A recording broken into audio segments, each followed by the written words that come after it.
ಮೊದಲು ನಾವು ನಿಖಿಲ್ ಅಣ್ಣೋಗಿಗೆ ಒಂದು ಮಾತು ಹೇಳಕ್ ಬಯಸ್ತೀನಿ. ಅಣ್ಣ, ನಾನು ಕುಮಾರ್ ಅಣ್ಣೋಗು ದೊಡ್ಡ ಸಾಹೇಬ್ರು ನಮ್ಮ ತಂದೆ ಜೊತೆಯಲ್ಲಿ MLA ಇದ್ರು. ನನಗೂ ಒಂದು ಚಾಲೆಂಜ್ ಇತ್ತು, MLA ಆಗ್ಬೇಕು ಕಮ್ಮಿ ಏಜ್ದಾಗ. ಇವಾಗಿಗೂ ಕೂಡ ಬಹಳಷ್ಟು ಆಸೆ ಅದ. ನಾವು MLA 25 ವರ್ಷಕ್ಕೆ ಆದೆವು.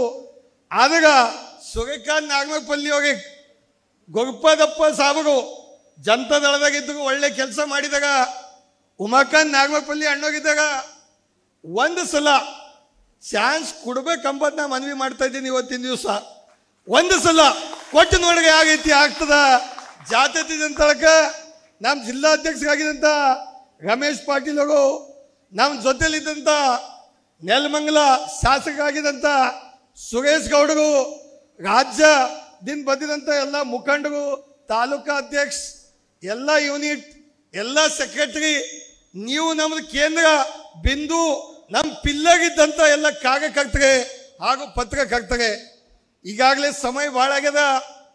ಪಕ್ಷ ಸಂಘಟನೆ ಇದ್ದಲ್ಲೇ ನಮ್ಮಲ್ಲಿ ಪಾಲಿಟಿಕ್ಸ್ದಾಗ ಶಕ್ತಿ ಇರ್ತದ. ನಾವು ಸಂಘಟನೆ ಮಾಡ್ಬೇಕು, ನಾವು ವಿಚಾರ ಮಾಡ್ಬೇಕು ನಮ್ಮ ಪಕ್ಷ ಹೆಂಗದ. ಸಾಕಷ್ಟು ಜನರಿಗೆ ಗೊಂದಲದ, ಹೆಂಗ ಆಗ್ತದ ಈ ಪಕ್ಷದಾಗ ಏನು ವಿಚಾರ ಮಾಡ್ಕೊತ ಮನೆಗೆ ಹೋಯ್ತಾಗ ನಾವು ಕೆಲಸ ಮಾಡ್ಕೊತ ವಿಧಾನಸೌಧಕ್ಕೆ ಹೋಗ್ತೀವಿ. ಅಂಥ ಪಕ್ಷ ನಮ್ಮ ಜಾತ್ಯತೀತ ಜನತಾದಳ. 2004ನೇದಾಗ ಬಂಡೆಪ್ಪಣ್ಣವ್ರಿಗೆ ಬಿ ಲಕ್ಕಿ, ಅವಾಗೊಟ್ಟು ಲಕ್ಕಿ ಆಗಲಿಲ್ಲ, ಗೆದ್ದಾಗ ಒಂದು ಭಾಗ ಮಂತ್ರಿ.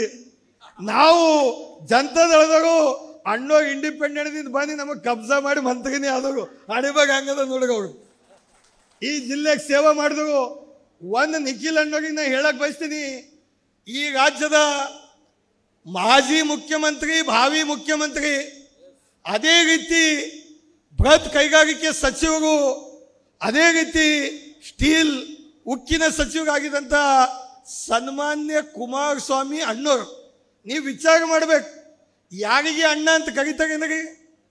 ಯಾಗ ರೈತರಾಗಲಿ, ಪೇಪರ್ದಾಗಲಿ, ಬಡವರಾಗಲಿ, ಯಾವ ಪಾರ್ಟಿದಾಗಲಿ ಸಿರ್ಫ್ ಏನಂತಂದ್ರೆ ಕುಮಾರ್ ಅಣ್ಣ.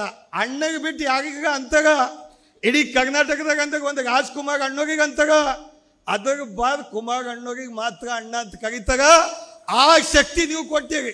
ಅವ್ರ ಬಡವ್ರ ಸೇವಾ, ಮುಖ್ಯಮಂತ್ರಿ ಇದ್ದ ಕಾಮನ್ ಮನುಷ್ಯನ ಸೇವಾ, ಜನತಾ ದರ್ಶನ್ ಕಾರ್ಯಕ್ರಮ, ಸುವರ್ಣ ಗ್ರಾಮ, ಇಡೀ ದೇಶದಾಗ ನಾವೆಲ್ಲ ವಿಚಾರ ಮಾಡ್ಬೇಕು ನಮ್ಮ ಪಕ್ಷ ಏನು ಕೆಲಸ ಮಾಡ್ಯದ, ಏನು ಶಕ್ತಿ ಕೊಟ್ಟದ ಜನರೀಗ.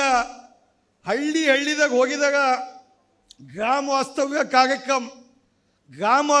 ಕಾರ್ಯಕ್ರಮ ಮಾಡಿ ಜನರ ಕಷ್ಟ ಸುಖ ಕೇಳಿ ಸುಮಾರು 1,000 ಕೋಟಿ ಹಳ್ಳಿ ಕೊಡುವಂಥ ಕಾರ್ಯಕ್ರಮ ಅಬ್ದುಲ್ ಕಲಾಂ ಸಾಬ್ ಪ್ರೆಸಿಡೆಂಟ್ ಇದ್ರು. ಅವಾಗ ಅವಾರ್ಡ್ ಯಾಗ ತಗೊಂಡಾಗ ಮುಖ್ಯಮಂತ್ರಿಯಿಂದ ಅದು ಸನ್ಮಾನ್ಯ ಕುಮಾರಸ್ವಾಮೀಜಿ ಅವರು.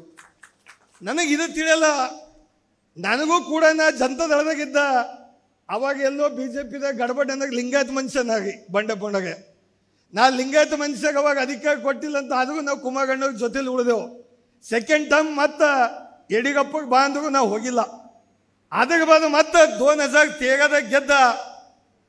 18ಕ್ಕೆ ಬಾದು ಸೂರಿ ಅಣ್ಣ ನಡಿಯಣ್ಣ BJPಗೆ ಲಿಂಗಾಯತಗ. ಅವಾಗ BJP ಕರ್ಕೊಂಡು ಒಯ್ದ್ರು. ಅಪ್ಪು ಆ BJP ಡೇಂಜರ್ ಅದಾಗಪ್ಪ, ಸಾಕೈತೆ ನನಗ.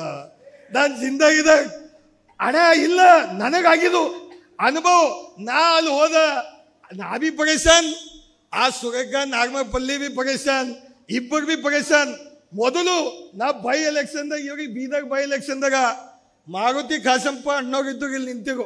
ಅವಾಗ ನಾವು ಸೂರಿ ಅಣ್ಣೋಗಿ ಕರೆದಿ ಕುಮಾರ್ ಅಣ್ಣೋಗಿಗೆ ಹೇಳಿ ಅವಾಗೇ MLA ಮಾಡ್ಬೇಕಂತ ನಾವೆಲ್ಲ ವಿಚಾರ ಮಾಡಿದಿತ್ತು. ಅವಾಗ ಕೈ ತಪ್ಸರು. ಇವಾಗ BJPಗೆ ಹೋದರು, ನಮಗೆ BJPದಾಗ ಒಯ್ದರು. ತಾವು ಬಿ ದೊಡ್ಡ ಬಾಯಿದಾಗ ಬಿದ್ದರು, ನಮಗೆ ಒಯ್ದು ಕೆರೆಗೆ ಬಿಡಿದ್ರು. ಈಗ ಏನು ಮಾಡ್ಬೇಕು? ಅದಕ್ಕೆ ನಮಗೆ ಒಂದೊಂದು ಭಾಗ ದುಃಖ ಆಯ್ತದ. ಹಾಗೆ ಏನು ಹಣೆ ಭಾಗದಾಗ ಇದ್ದಿದ್ದು ಆಗ್ತದ. ಆದಾಗ ಒಂದು ವಿಚಾರ ಮಾಡ್ರಿ, ರೈತರಿಗೆ ನೀರಾವರಿ. ಬಂಡೆಪ್ಪಣ ಒಂದು ಸೆಕೆಂಡ್.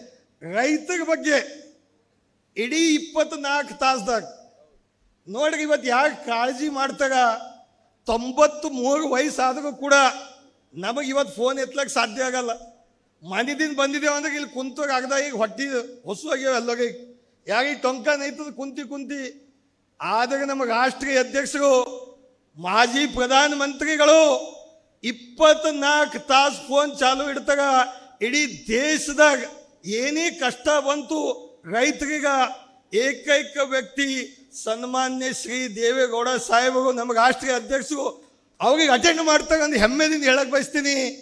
ರೈತರ ಬಗ್ಗೆ ನೀರಾವರಿ ಹನಿ ನೀರಾವರಿದಾಗ 90% ಸಬ್ಸಿಡಿ, ರಿಸರ್ವೇಷನ್ ಹೆಣ್ಮಕ್ಳಿಗ ಯಾಕೆ ಕೊಟ್ಟರಿ?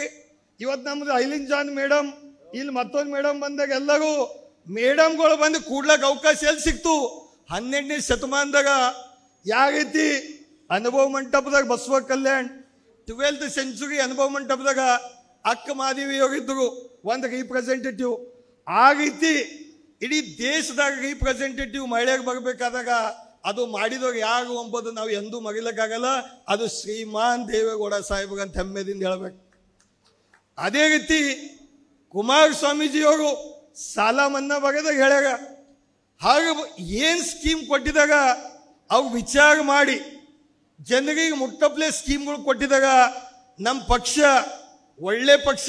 ನಾನು 86 kg ಇದ್ದವಳು 71 kg ಬಂದಿದ್ದೀನಿ. ವಯಸ್ಸಾದ್ಮೇಲೆ ಎಷ್ಟು ಸ್ಮಾರ್ಟ್ ಆಗಿ ಕಾಣ್ತೀರಾ ಅಂದ್ರೆ ಜಿನ್ನಿ. 126 kg ವೇಟ್ ಇದೆ. ನಾವು ಈಗ 114 kg ಲೆಕ್ಕ ಬಂದಿದ್ದೀವಿ. ಯಾವುದೇ ಸೈಡ್ ಎಫೆಕ್ಟ್ ಆಗಿಲ್ಲ. 84ರಿಂದ 50 kg ಬಂದೆ. ಆಮೇಲೆ ಸಣ್ಣಗೆ ಫಿಟ್ ಆಗಿದ್ದೀನಿ. ಅದಕ್ಕೆ ನಾನು ಯೂಸ್ ಮಾಡ್ತಾ ಇರೋದು ಜೀನಿ ಸ್ಲಿಮ್. 84ರಿಂದ 50 kg ಬಂದೆ. ಆಮೇಲೆ ಸಣ್ಣಗೆ ಫಿಟ್ ಆಗಿದ್ದೀನಿ. ಅದಕ್ಕೆ ನಾನು ಯೂಸ್ ಮಾಡ್ತಾ ಇರೋದು ಜೀನಿ ಸ್ಲಿಮ್. ಸಣ್ಣ ಆಗಕ್ಕೆ ಜೀನಿ ಸ್ಲಿಮ್ ಯೂಸ್ ಮಾಡದೆ ಹೆಲ್ದಿನೂ ಅದೇ. ನೀವು ಸಣ್ಣ ಆಗ್ಬೇಕಾ, ಹೆಲ್ದಿ ಆಗ್ಬೇಕಾ? ಹಾಗಿದ್ರೆ ಜೀನಿ ಸ್ಲಿಮ್ ಯೂಸ್ ಮಾಡಿ. ಹೇ, ಸಣ್ಣ ಆಗೋದಕ್ಕೆ ಯಾವುದೋ ಪ್ರಾಡಕ್ಟ್ ಹೇಳ್ತಾ ಇದ್ದಾಳೆ, ಏನಾದರೂ ಸೈಡ್ ಎಫೆಕ್ಟ್ಸ್ ಇದೆ ಅಂತ ಯೋಚನೆ ಮಾಡ್ತಾ ಇದ್ದೀರಾ? ಖಂಡಿತ ಇಲ್ಲ. ಯಾಕಂದರೆ ಇದು ಕೆಮಿಕಲ್ ಫ್ರೀ. ಸಣ್ಣ ಆಗಬೇಕು ಅಂದರೆ ಜೀನಿ ಸ್ಲಿಮ್ ಯೂಸ್ ಮಾಡಿ. ಹೆಚ್ಚಿನ ಮಾಹಿತಿಗೆ ಕೆಳಗೆ ಡಿಸ್ಪ್ಲೇ ಆಗ್ತಿರೋ ನಂಬರ್ಗೆ ಕಾಲ್ ಮಾಡಿ.